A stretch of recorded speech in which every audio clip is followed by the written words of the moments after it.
ఇవాళ జర్నలిస్టులను అక్రమంగా రాష్ట్ర వ్యాప్తంగా అరెస్ట్ చేస్తా ఉన్నారు.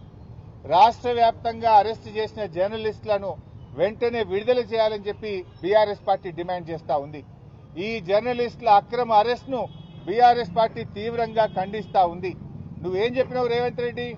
6 గ్యారంటీలతో పాటు 7వ గ్యారంటీ ప్రజాస్వామ్య హక్కు, ధర్నా చేసే హక్కు మేము కల్పిస్తామని చెప్పినావు. ఇవాళ జర్నలిస్టులు కనీసం బండి దిగి గేట్ కాడికి పోకముందే అరెస్ట్ చేస్తున్నావు. వాళ్ళు ప్రజాస్వామ్యయుతంగా ధర్నా చేసే అధికారం లేదా? దరఖాస్తు ఇచ్చే హక్కు లేదా?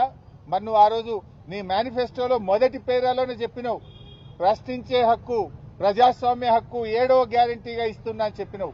ఇవాళ రాష్ట్ర వ్యాప్తంగా జర్నలిస్టుల గొంతు కోసినావు. అందరినీ కోసినావు. ఇవాళ రైతుల్ని కోసినావు, కార్మికుల్ని కోసినావు, విద్యార్థుల్ని గొంతు కోసినావు, నిరుద్యోగుల గొంతు కోసినావు. లాస్ట్కు ప్రజాస్వామ్యంలో 4వ పిల్లర్ అయినటువంటి జర్నలిస్టుల గొంతు కూడా కోసినావు కదా. ఇవాళ కేసీఆర్ గారు ఉన్నప్పుడు 26,000 అక్రిడేషన్ కార్డులు ఇచ్చారు. జర్నలిస్టుల కోసం 100 కోట్ల రూపాయల కార్పస్ ఫండ్ను ఏర్పాటు చేశారు. కరోనా వస్తే జర్నలిస్టులను కాపాడుకున్నారు. జిల్లాల్లో జర్నలిస్టులకు ఇండ్ల స్థలాలు ఇచ్చింది బీఆర్ఎస్ ప్రభుత్వం.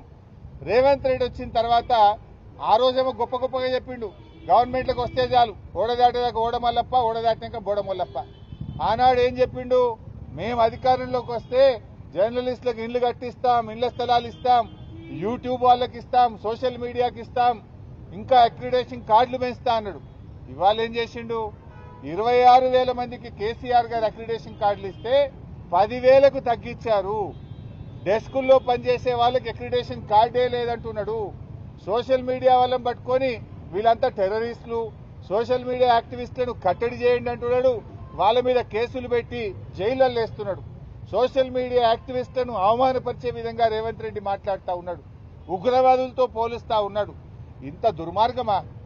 నువ్వు అక్రిడేషన్ కార్డులు పెంచుతానని 26,000కి 10,000 ఎట్లా చేస్తావు? నీ అన్యాయాన్ని దరఖాస్తు పెట్టడానికో ప్రశ్నించడానికి వస్తే అక్రమంగా అరెస్ట్ చేస్తావా? ఈ అరెస్టులను ఖండిస్తున్నాం. తక్షణమే వాళ్ళని విడుదల చేయాలని డిమాండ్ చేస్తున్నాం. 26,000 అక్రిడేషన్ కార్డులను పునరుద్ధరించాలని చెప్పి బీఆర్ఎస్ పార్టీ పక్షాన డిమాండ్ చేస్తున్నాం.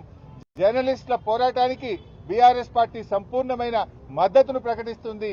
మీ పక్షాన రాబోయే అసెంబ్లీ సమావేశాల్లో బీఆర్ఎస్ ప్రభుత్వాన్ని నిలదీస్తుంది, ప్రశ్నిస్తుంది, జర్నలిస్టులకు సంపూర్ణ మద్దతును అందిస్తుంది. Thank you.